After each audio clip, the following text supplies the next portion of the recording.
Hi friends, విదేశాల్లో ఎక్కువగా మంచు పడే ప్రదేశాల గురించి మనం ఈ వీడియోలో మాట్లాడుకుందాం. మనకు ప్రపంచంలో కొన్ని దేశాల్లో మరియు నగరాల్లో సంవత్సరానికి చాలా ఎక్కువగా మంచు పడే ప్రదేశాలుగా ప్రసిద్ధి చెందాయన్నమాట. ఇవి ప్రధానంగా ఉత్తర ధ్రువానికి దగ్గరగా లేదా పర్వత ప్రాంతాల్లో ఉంటాయి. ఇంకా దీనికి ఉదాహరణ చూసుకుంటే జపాన్ అండి. జపాన్లో హోక్కియాడో అనే ఒక గ్రామం ఉంది. అక్కడ వచ్చి మనకు జపాన్లోని హోక్కియాడో ప్రపంచంలోని అత్యధికంగా మంచు పడే ప్రాంతాల్లో ఒకటనమాట. సప్పోరో నగరం మంచు పండుగ కోసం ప్రసిద్ధి చెందింది, అంటే స్నో ఫెస్టివల్ అనమాట. ఇంకా కెనడా చూసుకుంటే క్యూబెక్, మాంట్రియాలో, అలాగే టొరంటో అనమాట. కెనడా ఉత్తర అమెరికాలో అత్యంత చల్లని దేశం అనమాట. ఇక్కడ శీతాకాలంలో భారీగా మంచు పడుతుంది. ఉష్ణోగ్రతలు -30 degrees కూడా పడిపోతాయి అనమాట. రష్యాలో చూసుకుంటే సైబీరియా, మాస్కో అండి. రష్యా ప్రపంచంలోనే అత్యంత చల్లని దేశాల్లో ఒకటి. సైబీరియా ప్రాంతంలో తీవ్రమైన భారీ మంచు తుఫాన్లు వస్తూ ఉంటాయి. అలాగే మంచు అలలు కూడా వస్తున్నాయి. మీరు గమనించవచ్చు ఎలా ఉందనేది. అలాగే ఐస్ అలలు వస్తున్నాయి చూడండి. ఐస్తోనే అలలు అట్లే క్యూబిక్ రూపంలో వచ్చేస్తున్నాయి. అలాగే అమెరికాలో చూసుకుంటే మనకు అలస్కా, న్యూయార్క్, కొలరాడో అనమాట.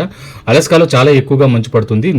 న్యూయార్క్, కొలరాడో వంటి రాష్ట్రాల్లో కూడా శీతాకాలంలో భారీ మంచు పడుతుంది అనమాట. స్విట్జర్లాండ్ ఆల్ప్ పర్వతాలు. స్విట్జర్లాండ్లోని ఆల్ప్ పర్వత ప్రాంతాల్లో చాలా మంచు పడుతుందన్నమాట. ఇది స్కీయింగ్ కోసం ఎక్కువగా ప్రసిద్ధి చెందింది. నార్వేలో చూసుకుంటే ట్రోమ్సో ఓస్లో అనమాట. నార్వే ఉత్తర యూరప్లో ఉంది. ఇక్కడ పొడవైన శీతాకాలం మరియు భారీ మంచు ఉంటుందన్నమాట.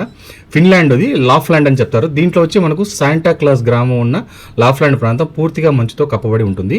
ఐస్లాండ్ రేక్యావిక్, ఇక్కడ మంచు హిమనాదాలు చాలా ప్రసిద్ధి. చలికాలంలో ప్రకృతి చాలా అందంగానే ఉంటుందన్నమాట.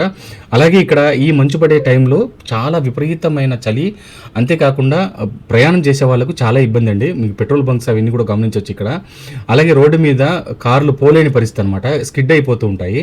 అందుకనే భారీ వాహనాలతో అవన్నీ కూడా క్లియర్ చేస్తూ ఉంటారు. రోడ్ల మీద అయితే ఎదురుగా ఏమొస్తున్నాయనేది తెలియదు. మినిమం వాళ్ళు 20 to 30 kilometers 40 kilometers లోపలనే వెళ్తారు. లేదంటే హెవీగా స్పీడ్గా వెళ్ళిపోయినామంటే ఖచ్చితంగా గుద్దుకొని ఒకటి యాక్సిడెంట్ అయిపోయే ఛాన్స్ అయితే ఉందన్నమాట. పవర్ఫుల్ విండ్స్, అలాగే స్నో రెడ్యూస్ విజిబిలిటీ ఉన్న ప్రదేశాలు అనమాట ఇవన్నీ. ఒక్కొక్క ట్రాఫిక్ చూడండి ఎలా నిలిచిపోయిందండి. ఎంతెంత దూరం నిలిచిపోయి ఉంటుందో చూడండి. బండి నిలబడుకున్నా దానంతకు అదే స్కిడ్ అయిపోయి వెళ్ళిపోతుంది అనమాట. కాబట్టి ఎనీ టైం బ్రేక్లో పెట్టుకొని ఉండాల్సిందే, లేకపోతే చాలా ఇబ్బంది. చాలా విపరీతమైన మంచు అయితే ఇక్కడ పడుతూ ఉంటుంది. అందరికీ తెలియకుండా ఉండేది ఏమంటే ఇక్కడ ప్రదేశాల్లో ఈ మంచు పడే టైంలో ఫుడ్ కానీ, అలాగే మార్కెటింగ్ చేయాలన్నా కూడా చాలా ఇబ్బంది. ఎక్కడికి బయటికి పోలేరు. ఆల్రెడీ గవర్నమెంట్స్ వాళ్ళకి ముందుగానే అందరికీ మెసేజ్ల రూపంలో పెట్టేస్తుంది అనమాట. అత్యవసర పరిస్థితులు ఉంటే తప్ప బయటికి వెళ్ళాల్సిన పని లేదని చెప్పేసి అందరికీ మెసేజ్ల రూపంలో గవర్నమెంట్ తెలియజేస్తుంది. ఇంతే ఫ్రెండ్స్ వీడియో నచ్చితే లైక్ చేసి, షేర్ చేసి, సబ్స్క్రైబ్ చేసుకోండి.